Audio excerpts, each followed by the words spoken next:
Vous écoutez Actu Rémi News. Voici l'essentiel de l'actualité nationale et internationale, issue des grandes sources d'informations à travers le monde. Bonne écoute. Aujourd'hui, mardi 24 février, voici les principaux faits de l'actualité de ce mardi. Les tensions internationales, la scène politique canadienne et l'économie mondiale définissent une journée dense.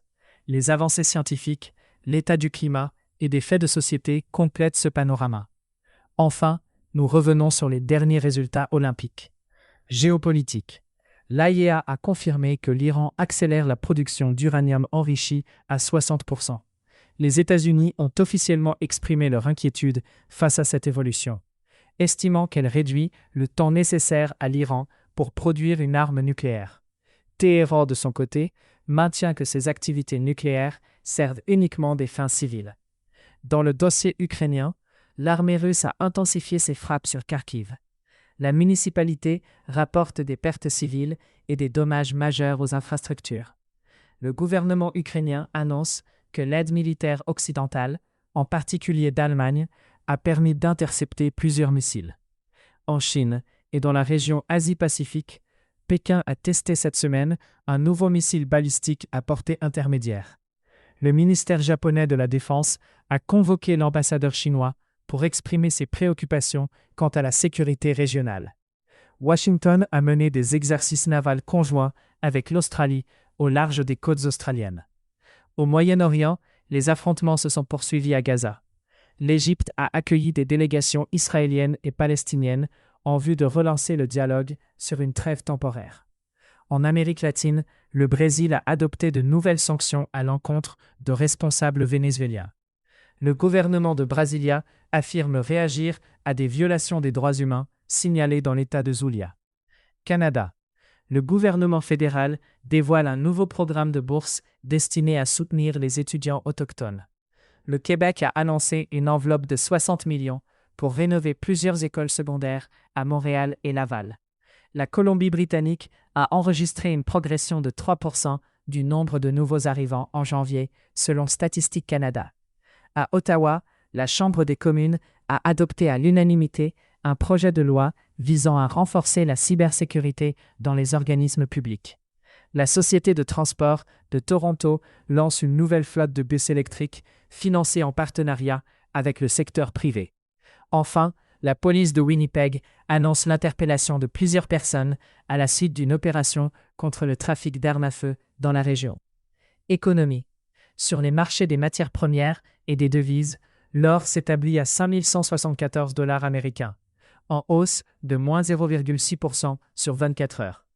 L'argent se négocie à 88 $ américains, en hausse de 1,9% sur la même période.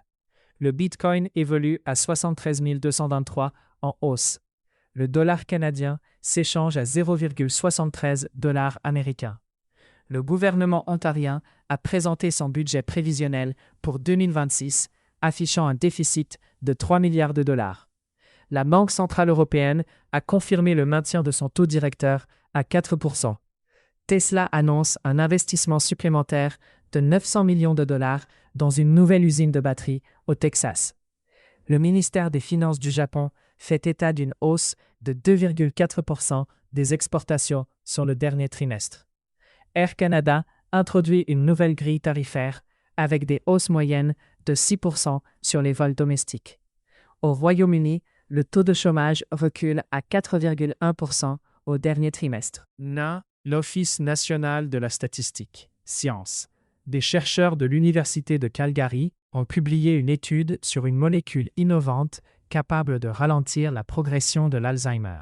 L'Organisation internationale du CERN a officiellement réussi la première collision de particules à 20 téraélectronvolts. Des spécialistes du MIT annoncent la mise au point d'un prototype de batterie solide à longue durée de vie. Santé Canada a homologué un nouveau vaccin contre la grippe développé par l'entreprise québécoise Medicago. L'Observatoire européen du Sud a détecté une exoplanète de la taille de la Terre située à 420 années-lumière. Enfin, l'Institut Pasteur met en garde contre une recrudescence de cas d'infection à streptocoque observée en France depuis 2 semaines. Climat. Le service des forêts du Manitoba fait état de 14 incendies majeurs en cours dans le nord de la province cette semaine. Le groupe WWF souligne la disparition accélérée de la grenouille tomate à Madagascar, une espèce endémique menacée.